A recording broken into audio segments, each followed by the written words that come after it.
tahun 135 Masehi. Jangan tanggung-tanggung deh kalau mau 135 Masehi. Gimana kalau 1978 sebelum Masehi? 1978 sebelum Masehi, lahirnya Nabi Ibrahim di Babilonia, yang kemudian Abraham kalau kata orang Kristen, ya Avram kalau kata orang Ibrani, Ibrahim kalau kata orang kita, adalah orang yang sama. Kemudian dia pindah dari Irak, tanah orang Arab, kemudian pindah kemana? Ke Hebron. Lalu kemudian dia bertemu dengan Sarah, dan kemudian bertemu dengan Hajar. Dari Hajar kemudian akhirlah Ismail, dari Sarah kemudian lahirlah Ishak. Apa agama Nabi Ishak? Apa agama Nabi Ismail? Apa agama Nabi Ibrahim? Apa yang ditinggalkan? Kelihatan yang ditinggalkan oleh Ibrahim adalah Masjidil Aqsa untuk Nabi Ishak, dan Masjidil Haram untuk Nabi Ismail. Sampai di sini sudah jelas. Kemana Kristen? Belum ada, Mbak. 325 Masehi ntar, Pak, dengan Konstantinus nanti di Konsili Nisea. Yahudi udah ada? Belum ada, Mbak. 930 when King Solomon died, divided kingdom of Israel. Baru pecah dua kerajaan Israel ketika Nabi Sulaiman wafat. Kalau mau cerita jangan tanggung-tanggung. Sejak awal manusia aja saya bisa ceritain sekarang.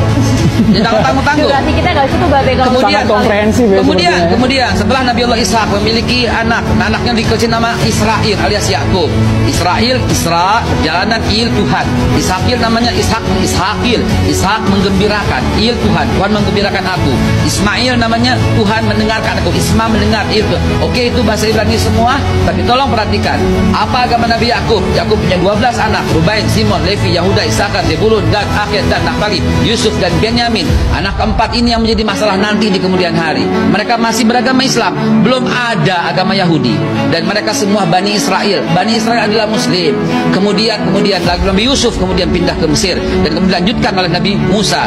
Mungkin disebut oleh Moses, dilanjutkan Nabi Joshua atau Nabi Yusha bin Nun. Kemudian Yusha bin Nun berhasil masuk kembali. Itu Israel masih benar. Israel masih bangsa yang terpuji. Wah, ini fadlatukum alal alamin. Israel itu ditinggikan oleh Tuhan, oleh Allah. Itu masih benar. Tapi ketika when King Solomon died, dari Yusha bin Nun kemudian Nabi Yakub. Kekeliruannya berada di mana? Kekeliruan, ini bukan kekeliruan. Penyelewengan dia dari mana? Dari awal muasal ketika dia membangkang dengan Nabi Musa memaafkannya.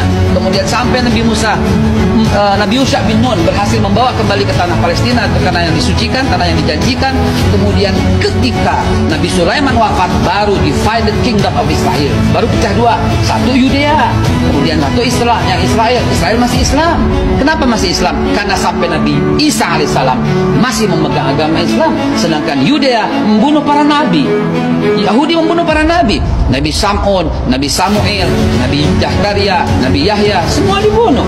Bahkan Yahudilah yang menuduh Bunda suci Maria berzina dan kemudian memiliki anak haram. Dari Yesus. situ Bea posisinya Bea. Lihatlah bangsa ini dari awal mula emang tukang membangkang.